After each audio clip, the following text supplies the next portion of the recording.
bijanye n'imiti kurwanya indwara n'udukoko dushobora kubangamira imirima. Harategekanijwe mu kiganiro gisoza ca leta ibiro 3,335 vy'umuti wita Ortel, amaritiro 1,150 y'umuti wita Kitase, amaritiro 1,800 y'umuti wita Irisiba, n'ibiro 6,000 vy'umuti wita Actar.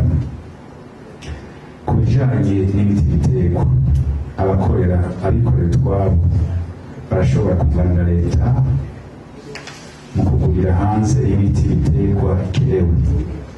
Hakaba rero haratunganijwe amanama yo guhimiriza abikorera utwabo kugira ngo bashobore kurangura mu mahanga imiti biterwa, bashobore kuyimiza mu gihugu cacu hisunzwe amategeko.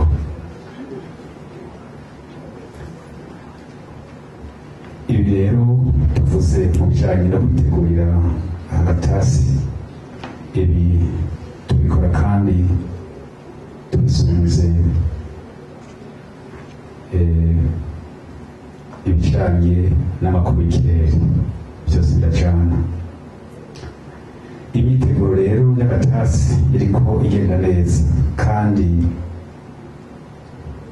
tukaba twisunga nkuko nabivuze amakuru y'ikirere yerekeye ikiringo tugiye kwinjiramwo kuva mu kwezi kw'icenda gushika mu kwezi kwa 12.